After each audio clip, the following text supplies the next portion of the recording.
grafología es una ciencia, está basada dentro de esquemas analíticos específicos, con lo cual está considerada una ciencia. ¿Ok? La grafología no diagnostica, lo único que puede hacer es describir rasgos de personalidad. ¿Sí? Si bien tenemos la capacidad con práctica, con ejercicio, de poder saber determinados cuadros clínicos, tanto físicos como psicológicos, pero no nos está permitido diagnosticar. ¿Ok? Como mucho, lo que podemos hacer es orientar y poder hacer una derivación a un profesional como para poder hacer una cuestión más puntual y más específica.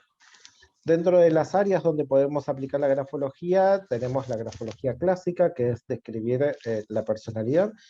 Frente a estas situaciones se nos presentan gente que tiene ganas de conocerse, o que tiene dificultades, o que están haciendo un proceso terapéutico, entonces necesitan como profundizar en determinadas cuestiones. ¿Ok? Sí. Otra de las áreas que nosotros trabajamos es el área dentro de lo que es eh, el régimen laboral, que es para la selección de personal. Si bien hacemos una aplicación general de la grafología, pero simplemente lo que hacemos es acotamos a la descripción, ¿sí?, de la persona con determinadas características de personalidad que se adapten al puesto de trabajo. En líneas generales es un informe mucho más acotado, es mucho más puntual, es mucho más directo, no importa mucho el sujeto, ¿ok? ¿Por qué? Porque el informe va destinado a la empresa y no a la persona. A la diferencia que tenemos con un informe de personalidad clásico que va destinado a la persona, con lo cual tenemos que medir determinadas formalidades que nosotros ponemos en el informe, ya que tenemos a la persona delante. ¿Ok? Después, otra de las aplicaciones que tenemos es lo de la orientación vocacional. Ahí ya es un poco más compleja porque lleva un poco más de entrevistas, se administran con test psicológicos, ¿ok? Pero también podemos determinar, ya que podemos ver el inconsciente y podemos descubrir determinadas características de personalidad que están ocultas, podemos ver cuál es la vocación o cuál es la orientación del sujeto con respecto a sí, su actividad profesional laboral a futuro. Básicamente lo que hacemos es describimos como una especie de FODA, de fortalezas y debilidades, y eso está orientado con determinadas características para poder hacer una orientación vocacional. ¿Ok? Y después hay otro tipo de usos que no están como muy vistos, muy utilizados más que nada, que son todo lo que es la legislación, todo lo que es la parte judicial. Hay una competencia férrea con el perito calígrafo, tenemos incumbencias totalmente distintas, pero bueno, no, siempre hay un recelo, ¿ok? Ellos como están colegiados, siempre consideran que nuestro trabajo está como menospreciado. Y por otro lado, ellos dentro de la carrera tienen grafología, pero no al nivel nuestro, sino que lo tienen como una materia. Entonces ellos consideran que pueden hacernos tu trabajo y nosotros no. Y bueno, siempre hay como una guerra judicial dentro de lo judicial. ¿Ok?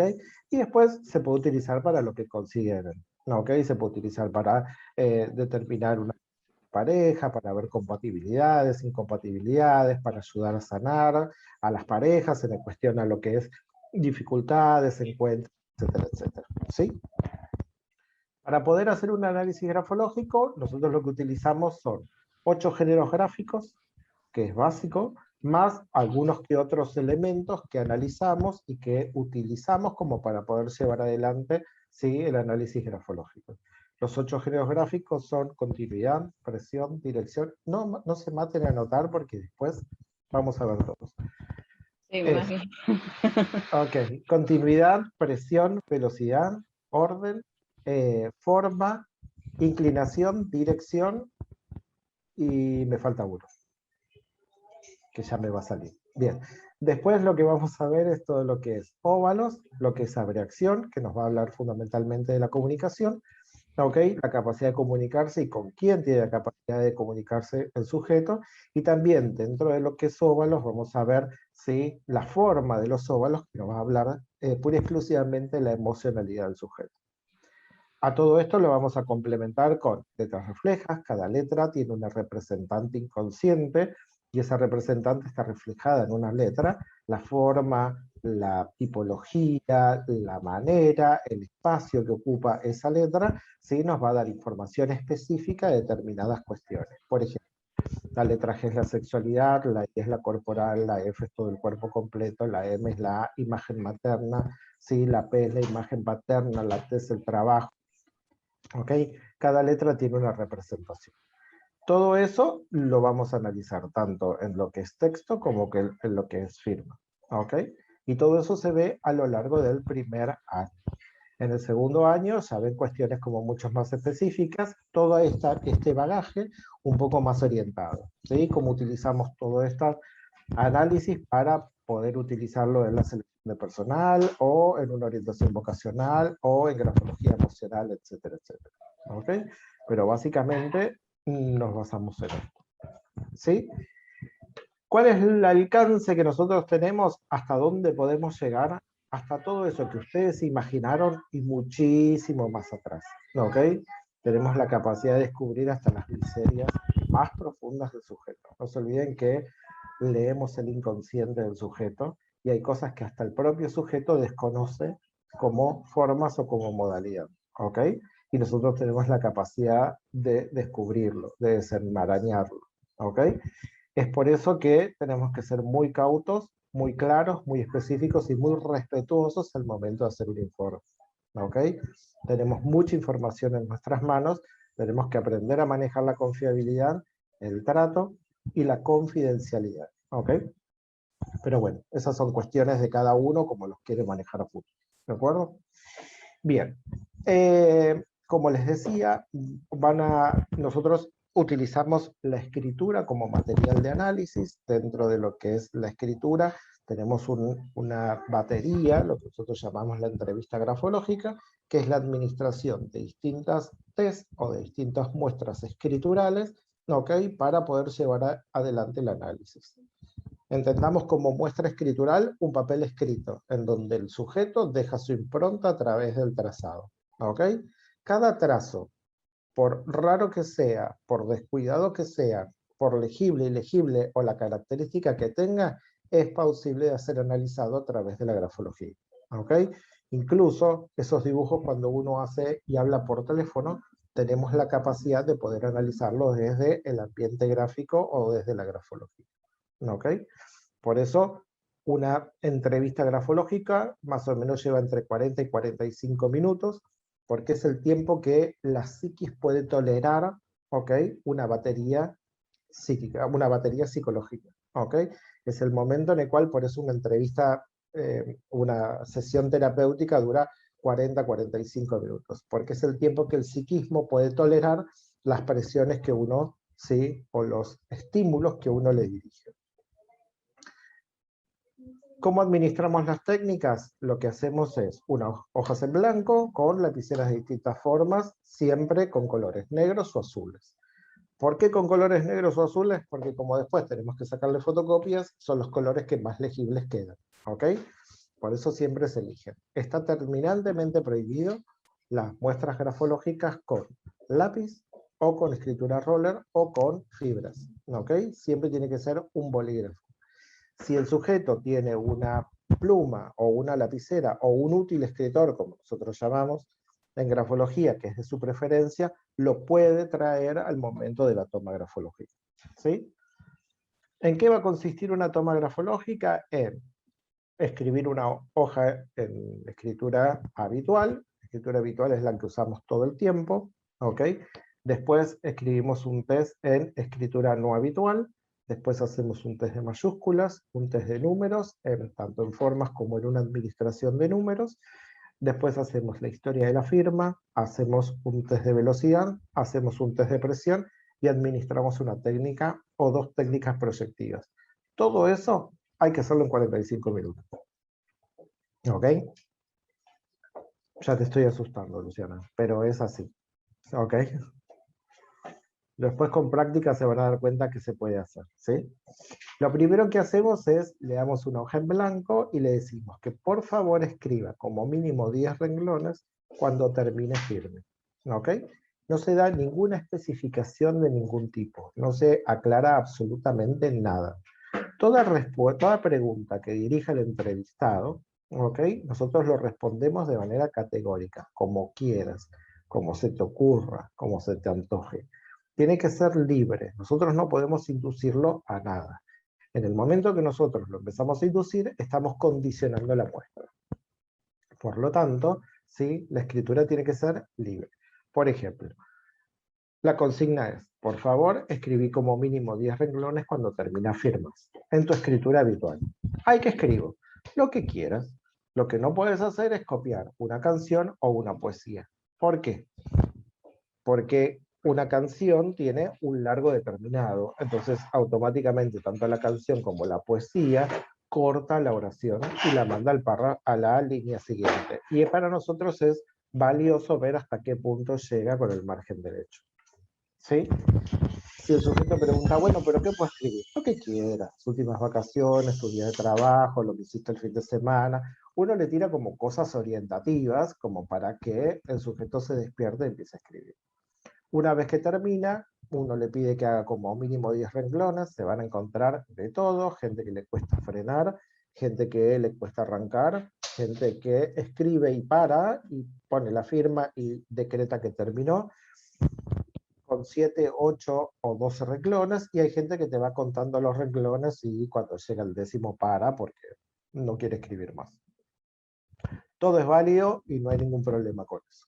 Una vez que termina de hacer esa escritura, le retiramos las hojas, le damos hojas nuevas y se le pide que por favor escriba como mínimo 10 renglones cuando termine que firme en su escritura no habitual. ¿Qué significa esto? Que si normalmente escribe en imprenta, la segunda escritura va en cursiva. Si la primera la escribe en cursiva, la segunda tiene que ir en imprenta. ¿Qué es lo que se intenta perseguir esto? Son las mismas características que analizo en la escritura habitual en la escritura no habitual, con la única diferencia que la escritura no habitual siempre va a hacer referencia a cómo el sujeto se comporta o se manifiesta en ambientes que le son desconocidos, en ambientes nuevos. ¿Sí? Uno lo corre de su zona de confort de la escritura habitual y uno lo está forzando en escritura no habitual. Desde ese lugar es que uno está forzando situaciones y lo que vemos es el comportamiento de esa situación. ¿Sí? Una vez que termina, se le retiran las hojas y se le da una hoja nueva, con la diferencia que esta tiene renglones. Lo que se le dice es que por favor escriba como mínimo 10 renglones cuando termina firma. ¿Sí? Con la misma consigna, lo que quiera. ¿Cuál es la diferencia de esta escritura? El renglón es la pauta, es la norma, es lo que a nosotros nos enseñaron. A lo largo de todo nuestro desarrollo de la escritura nos enseñaron a escribir sobre renglón. Esa es la norma, esa es la pauta y eso es lo que nos dijeron sobre qué nos teníamos que mover, cómo nos teníamos que direccionar. En función de eso queda establecido la norma. Como yo me comporto con respecto a ese renglón, es como yo acepto la norma. Si escribo apoyando sobre el renglón, incorporo bien la norma, o la norma está bien incorporada.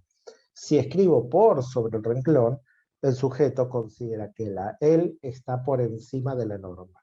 ¿Ok? Son personas que tienen mayor incorporación de la norma que otros. Si está por debajo, son personas que reniegan de la norma, que no la aceptan y que tratan de evadirla de alguna manera. ¿Ok? Cuando termina de escribir, le sacamos la hoja, le damos una hoja nueva y en líneas generales, acá varía lo que ustedes quieran tomar. ¿Sí? Pueden tomar cualquiera de las cosas que vienen después. El orden es indistinto. Siempre estos 3 escritos, como son los que más tiempo llevan, y lo que yo más analizo es generalmente lo que siempre pido primero y me aseguro de tener. Después el resto lo voy a administrar. ¿Sí? Yo normalmente una vez que termino con la hoja pautada, lo que tomo es mayúsculas. ¿Qué es lo que le digo? Que escriba de la A a la Z nombres propios. Cuando termine que firme. Entonces puede elegir lo que quiera. Es válida que copie, ¿sí? Que yo le dé una lista de nombres propios y es válido que el sujeto lo descubra, que el sujeto ponga los que considera. ¿Sí? ¿Qué es lo que trato de ver en esta toma? La mayúscula me representa a mí. La minúscula representa el tú. Acá lo que observo es cuál es la relación entre el yo y el tú. Además, cuántas veces entre la minúscula dentro de la mayúscula me va a dar la representación del sujeto en cuanto a la emocionalidad. Por lo tanto, voy a poder determinar si el sujeto es hipoemotivo, emotivo o hiperemotivo. ¿Ok? Una vez que termina de analizar esto, ¿sí? Yo normalmente lo que hago es tomo la historia de la firma. ¿Por qué lo hago en este lugar? Porque ayudo al sujeto a que relaje la muñeca. Es como que hasta ahora vino escribiendo, escribiendo, escribiendo, escribiendo, y trato de hacer que el sujeto relaje la muñeca. Entonces le pregunto la historia de la firma. ¿Qué consiste el test de la historia? El test no, la toma de la historia de la firma. Le doy una hoja en blanco y le pido que por favor me firme, y le trato de hacer recordar si recuerda cuáles son las distintas firmas o las distintas etapas de su firma. ¿Ok? Siempre tengo que indagar y tengo que preguntar. Si sabe cuál es su nombre y su apellido, si sabe identificar los componentes en la firma, ¿ok? Pero siempre tengo que preguntarle al sujeto. Yo nunca tengo que adivinar nada, ¿de acuerdo? Una vez que termina con eso, lo que hago es le tomo números. Uno le toma números en forma de cálculos. La consigna primero es que escriba números de 1 al 60 dividido en 3 columnas, ¿ok? De forma vertical. Yo doy esa consigna y me callo la boca. Y lo que hago es dejo que el sujeto organice su espacio gráfico, ¿ok? ¿Con qué tiene que ver? Los números están asociados al dinero, al gasto monetario y también a la energía, ¿ok? Cómo el sujeto administra y dispone la energía en función del espacio gráfico. Por eso es que yo no lo tengo que limitar a absolutamente nada. El sujeto va a elegir cuán grande hace los números, cuán pequeños los hace, cuánto se expande, si las 3 columnas las hace pegadas, una al lado de la otra, si la hace una en el principio, la otra en el medio, la otra en el final. Cada uno va a tener su característica, ¿ok? Una vez que termina de hacer eso, lo que le pido son los números en forma de cuentas y de cálculo. Que me haga, por ejemplo, la cuenta de la parada, lo que le llaman la cuenta parada, ¿sí? 2 más 3 más 5, no hace falta que los resuelva. Y la otra en forma de cálculo, cuando se hace de manera horizontal. Y también lo que nos maneja, lo que nos marca es, ¿sí? Cómo el sujeto consigue, logra el dinero y cómo gasta el dinero. Una vez terminado eso, le tomo el test de velocidad. El test de velocidad conforma un género gráfico que ya lo vamos a ver en profundidad. Pero básicamente tiene que ver con que escriba una frase, yo le tomo el tiempo y una vez que termina el tiempo, después le vuelvo a forzar con otro tiempo determinado. Lo que me indica el test de velocidad es cómo el sujeto, ¿sí?, tiene la capacidad de acelerar o no, de avanzar o no, y cómo el sujeto va perdiendo identidad frente a la frustración y frente a, ¿sí?, lo que se dice comúnmente dentro del área laboral, los deadlines. Cómo el sujeto maneja los tiempos de ejecución y maneja la presión laboral. Otro de los test que se administra, que ya lo vamos a ver en un género gráfico, es el test de presión. La presión conforma un género gráfico, se toma en hoja calco con papel carbónico y se da una frase específica. Tomo el té en la casa de mi tía Tita, ¿sí? ¿Con qué tiene que ver eso? Con la ejecución de distintas letras que a mí me sirven y son muy representativas para poder medir la presión. ¿Ok?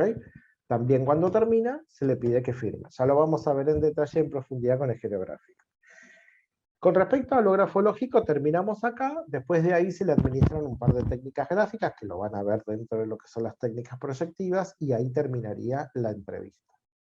En el momento de la entrevista se cobra el 50% de los honorarios, y a los 7 días, y en ese momento, dentro de los 7 días, se concierta una nueva entrevista para hacer la devolución, ¿sí?, y la lectura del informe. Tanto la entrevista como la lectura del informe es una sesión de 45-50 minutos. ¿Ok? Bien. Una vez que tengo todo el escrito, tengo toda la muestra gráfica, me voy a mi casa y me pongo a analizarlo. ¿Ok? Bueno, ahí un poco vamos a trabajar esta cuestión de cómo cuidar los escritos, cómo trabajarlos, cómo organizarlos. ¿Ok? Básicamente el escrito, el original y todo el test grafológico original yo lo tengo que guardar como un tesoro. Cualquier alteración que yo le produzca a ese escrito me va a producir una alteración dentro del análisis grafológico. Por eso yo lo tengo que mantener impoluto, ¿ok? Entonces, ni bien llego, lo guardo en un folio, y si voy a sacar copias, lo voy a hacer en un lugar que me dé de confianza y también con mucha seguridad y con mucho cuidado, ¿sí? En líneas generales, nosotros trabajamos sobre el original, pero las anotaciones las hacemos en el escrito, perdón, en la copia. Por eso yo ahora lo que les di fueron 2 copias, originales tengo uno solo, van a recibir 2 copias de cada uno de los escritos, a uno le van a poner el nombre de original y los otros van a ser copias, ¿de acuerdo? Pero siempre las mediciones y el respaldo va a estar en ese que ustedes mencionaron como original, ¿sí? Después lo vamos a ver en profundidad, ahora con todo el grupo completo, para que todos reciban las mismas instrucciones, ¿sí? Así que esa parte me la salteo y la vemos después. Dentro de lo que es el lenguaje, yo les voy a compartir una pantalla y voy a ir escribiendo como para que puedan, ¿sí?, tener idea de lo que hablo. Lo único que les pido es, en el caso que ustedes no entiendan, me preguntan, pero es fundamental que queden claras determinadas cosas, ¿sí? No hace falta que se sepan de memoria, pero sí que entiendan de lo que estoy hablando, ¿sí? Cuando yo me refiero al espacio gráfico, es la hoja en blanco. Hay determinados autores que se dedicaron a estudiar, fundamentalmente Max Pulver, lo que hizo fue una correlación entre la psicología freudiana y fue el que introdujo, ¿sí?, a la psicología freudiana dentro de la grafología. A partir de ahí y con otros estudios, lo que determinan es que la hoja en blanco es representante de la vida del sujeto. Por lo tanto, cuando a mí me dan una hoja en blanco y me piden que escribe, es como yo me voy a plantar en mi propio universo. Como yo me disponga a escribir en esa hoja en blanco, es como yo me dispongo a dejar mi impronta en esta vida. ¿Ok? A partir de acá, ¿sí?, Max Pulver lo que estableció dijo, si bien nosotros mantenemos, ¿sí?, la hoja en blanco y es representante de nuestra vida, ¿ok?, hay cosas que quedan plasmadas en esta representación. Por ejemplo, Max Pulver lo que hace es divide la hoja en blanco en 2, ¿sí? Él dice que toda la parte anterior a esto representa mi pasado y toda la parte posterior a esta línea va a representar mi futuro. ¿Con qué tiene que ver este pasado? Tiene que ver con todo lo anterior al momento presente. Esto es representante de mi infancia, de mi vida anterior, es representante de la imago, de la imago materna, de la figura materna. Tiene que ver con el cariño, el trato, el pensamiento, el destrato que yo he recibido a lo largo de toda la vida. ¿Ok? Y toda esta zona tiene que ver con mi herencia, con mi tradición, ¿ok?, con todo lo que sea anterior. La parte derecha es la representante del futuro y va a ser indicativo de cómo yo me planto de cara al futuro, ¿ok? No solo va a ser referente a cómo yo me planto de cara al futuro, sino cómo yo intento alcanzar ese futuro, cómo yo me dirijo a ese futuro. Como se trata del futuro, ¿sí?, están los otros, está la conexión social, está cuando yo salgo de mi casa y me conecto con un entorno social. Por lo tanto, ¿sí?, en toda la parte derecha va a estar siempre la conexión con el otro. Cómo yo me conecto con un otro, cómo yo me dirijo hacia un otro, cómo yo, ¿sí?, armonizo con un otro.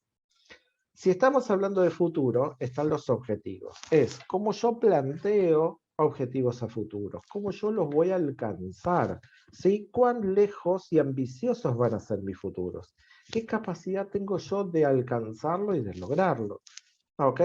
Cuán frustrado me voy a sentir si yo no logro esos objetivos. Por tratarse, ¿sí?, de la zona derecha, en la zona derecha va a estar representado el padre. El padre es el que me saca a la vida social. El padre es el que me da el apellido y con ese apellido yo salgo al mundo social. Por lo tanto, en la zona derecha va a estar representado el padre, como en la zona izquierda va a estar representada la madre. ¿Ok? Por ser zona izquierda, la zona izquierda tiene que ver con mirar hacia el pasado, y el hecho de mirar hacia el pasado implica es mirar hacia atrás. Toda mirada que implica hacia atrás, o que vaya hacia atrás, ¿ok? O cualquier movimiento que yo haga hacia atrás, va a tener que ver con una regresión hacia mí mismo. Es como una vuelta hacia mí mismo. Por lo tanto, son todos movimientos o representan zonas de introversión. ¿Ok? Mientras que la zona derecha es la salida, es la apertura, es como yo me dirijo.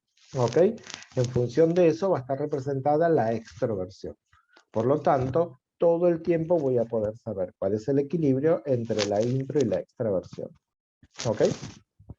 Otra de las cuestiones interesantes que plantea Max Pulver dice, esta hoja en blanco, si yo la divido en 3 áreas, va a ser representante de un área identificada y puntual en cada una.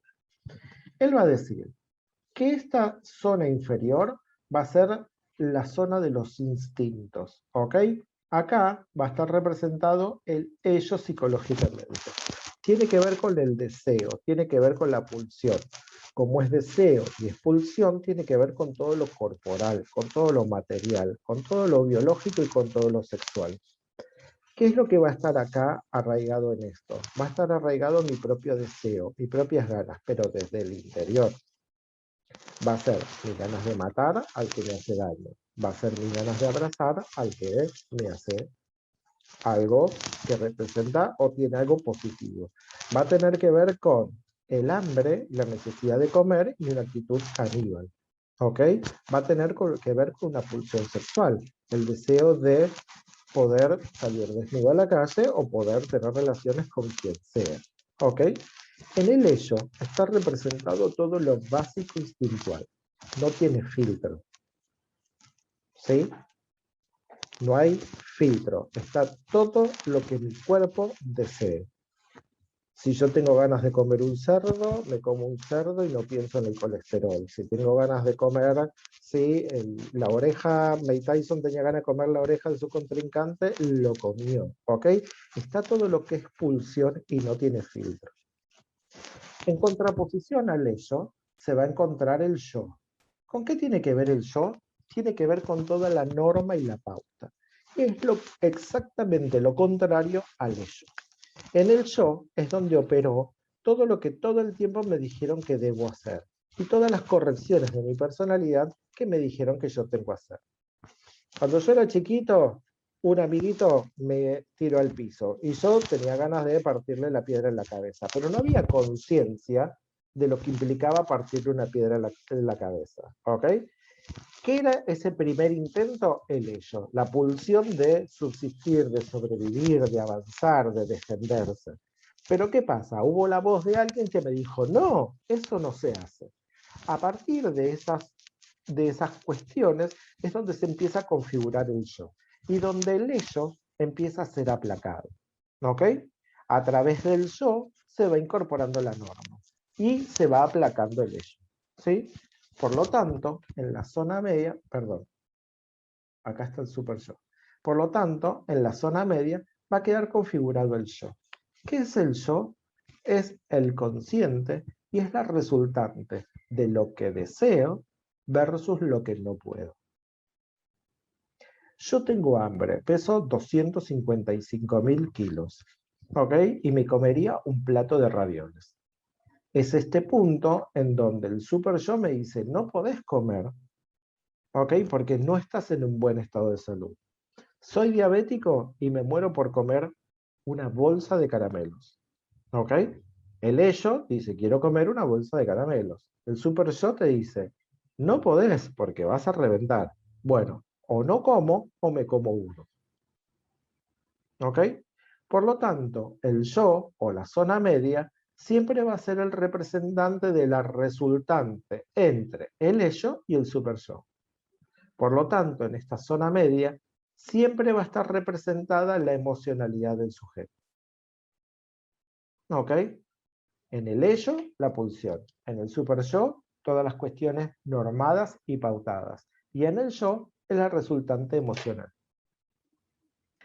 Ahora bien, Max Pulver desarrolla esta teoría. Pregunta, si Sí. puedo. ¿Sí? Él es que este esquema de esta hoja que estamos viendo con los diferentes estados sería el resultado, la lectura del resultado de un escrito. Cuando De una la hoja en persona... blanco. De la hoja en blanco. Siempre tiene esta representación. Es Ok. general y es universal. Como vos dispongas, es como yo después voy a analizar. Pero esto Sí. es universal. ¿Ok? Y no solo Ok. tiene que ver con la hoja. En este momento la estamos aplicando solo a la hoja, pero más adelante vas a ver que lo aplicamos a las letras. Es A eso una iba. ley universal que la Ok. establece Max Pulver. ¿Ok? Muy bien. Bien. Max Pulver desarrolla esto, hace esta primera incorporación de todo lo que es la parte psicológica, ¿ok? O todo el desarrollo de lo que es lo freudiano, hasta que Muchelli viene y dice, esta teoría es muy interesante. Dice, pero hay una diferencia que es fundamental. ¿Cuál es la diferencia fundamental? Que dice, la transición entre el ayer y el hoy, ¿sí? Entre el pasado y el futuro, no es inmediata. Nosotros venimos de un desarrollo, venimos de una evolución, hacemos un proceso y una vez que hicimos ese proceso podemos desarrollarlo. Por lo tanto, Muchelli establece, ¿sí?, dos áreas verticales, en las cuales dice, voy a tener un pasado, voy a tener un futuro, pero como efecto de transición voy a tener un presente. ¿Qué significa? Que yo aprendí determinadas cosas, voy a poder madurarlas y procesarlas en el aquí y ahora, y voy a poder proyectarlas nuevas a futuro. Básicamente, la diferencia que radica entre la teoría de Muchelli y de Max Pulver es que Muchelli me da la capacidad de aprender. Muchelli me da la capacidad de poder modificar alguna conducta, ¿sí?, que yo tenga mal incorporada, errada o molesta hacia sí mismo. ¿Ok? Nunca vamos a juzgar nosotros, y quien tiene las cosas y las puede sostener o las puede padecer, pero es un problema del otro, ¿ok? Nosotros nunca tratamos de juzgar las actitudes del otro, ¿sí? Entonces, yo lo que voy a decir es, si yo aprendí algo, ¿por qué? Porque me lo enseñaron en el pasado, yo hoy tengo la posibilidad de evaluar si eso que me enseñaron y que incorporé me es positivo, me es negativo, me es saludable, ¿ok? Y tengo la capacidad de sostenerlo o modificarlo a futuro. Nosotros estaríamos en esta etapa como grafólogos. La persona viene con un bagaje, le damos un conocimiento de ese bagaje, la persona hoy analiza todo eso que tiene, ¿sí?, y ve la capacidad de modificarlo hacia el futuro. ¿Se comprende esto? Sí, profe. Sí, es lo que me generaba la duda de que si era estático, que no había posibilidad de cambio. Bien, Oh. hay una cosa que hay que tener en cuenta con respecto a esto, Luciana. La grafología es estática, porque yo voy a hacer un análisis grafológico a hoy, Pero de este con momento. con la escritura de hoy, y yo voy a analizar tus rasgos grafológicos a hoy, al momento que vos hiciste el escrito. Si vos me traes un escrito de 3 años, yo voy a decir, esta persona tenía estas características hace 3 años. ¿Ok? Yo no voy a poder predecir cómo se va a manejar a futuro. Tampoco puedo predecir que hoy, este escrito de 3 años, ¿ok?, la persona siga estando igual. Entonces nosotros siempre hacemos una referencia de lo temporal. Cuando nosotros hacemos un análisis grafológico, es estático, es a este momento, es al momento de la toma. Lo que sí podemos hacer es que el sujeto te traiga varios escritos, entonces vos podés ver cómo el sujeto fue cambiando a lo largo del tiempo. Vos O podés ver darle cómo la el sujeto herramienta de ese momento para que él pueda mejorar o a cambiar futuro. determinadas cosas a futuro. Es como Que en darle una realidad, herramienta. no estamos, no es una competencia nuestra darle una herramienta. No, es Esa es una una habilidad impresión de la tuya. realidad. Sí, en realidad es una habilidad tuya para ponerlo en el informe de manera tal que al sujeto le genere algo que intente modificarlo, o que quiera modificarlo, o que quiera cambiarlo. ¿Ok? Por eso es que nosotros no podemos diagnosticar, vos podés sugerir, vos podés decir, determinadas cuestiones. ¿Ok? Claro. Sí. ¿Sí? Bien. Entonces, básicamente lo que establece Buccelli es esta diferencia, ¿sí? La verdad que es un tanto interesante. ¿Por qué? Porque dice, le está dando como el beneficio del cambio, le está dando el beneficio o la posibilidad de poder cambiar o de poder modificar o tomar conciencia. Si después las cambia o no las cambia es un tema del sujeto, ¿sí? Pero bueno, básicamente lo que queda marcado en esto es un pasado, un presente y un futuro, el ello, el yo y el super yo. Y esto es equivalente a el ello, es toda la parte corporal, instintual, ¿ok? Corporal. La zona media es la zona emocional y la zona superior es la zona de las ideas. Dentro de grafología a esto lo vamos a llamar zona superior,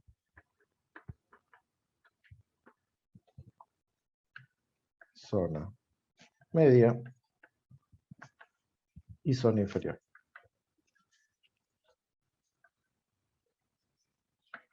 ¿Ok? Siempre tiene la misma relación. ¿De acuerdo? ¿Qué es lo que establece interesante en esto? Que yo también puedo analizar es que frente a toda esta situación, en este cuadrante es donde yo voy a centrar mi yo. ¿Ok? ¿Por qué centro mi yo? Porque mi yo es atemporal y está presente en el aquí y ahora. Esta es la construcción mía en este momento. Cuando yo escribo, no escribo ni desde el consciente ni desde el inconsciente. Escribo con estas luchas permanentes y continuas. ¿Ok? El inconsciente que trata de poner algo dentro de lo que vendría a ser, ¿sí?, la hoja, el consciente que reprime ese inconsciente, por lo tanto yo siempre voy a dejar manifestado mi parte emocional. Ahora, ¿yo estoy escribiendo en mi pasado o estoy escribiendo en mi futuro? Estoy escribiendo en mi presente. Por lo tanto, mi presente es mi aquí y ahora. ¿Sí? Por lo tanto, en este cuadrante es donde queda representado mi yo. Es la representación mía en este momento, en este lugar. Y lo que me permite evaluar es cómo interactúa mi yo con mis pensamientos a futuro, mi yo con mis pensamientos presentes, mi yo con mis pensamientos del pasado. Cómo se conecta mi yo con mi emocionalidad anterior y cómo yo proyecto mi yo, mi emocionalidad. Cómo se conecta mi yo con respecto a toda mi enseñanza física, corporal, alimenticia que yo tuve en mi pasado, cómo está hoy y cómo yo la proyecto a futuro. ¿Por qué es importante esto? Porque mi pasado me condena. Mi pasado es el que me genera las estructuras necesarias para yo poderme mantener en el presente y ver cómo yo las quiero proyectar a futuro. La educación que me dieron, las enseñanzas que me dieron, lo que yo observé a mi alrededor, ¿ok?, es lo que me condicionan mi momento actual. ¿Ok? Y es el que me deja proyectar si a futuro voy a ser igual, voy a ser distinto, puedo cambiar algo. Ejemplo, si yo tuve una emocionalidad violenta en mi pasado, ¿ok?, hoy sigo sosteniendo esa emocionalidad violenta, pero con conciencia. Y yo quiero ver si eso es lo que yo quiero proyectar a futuro.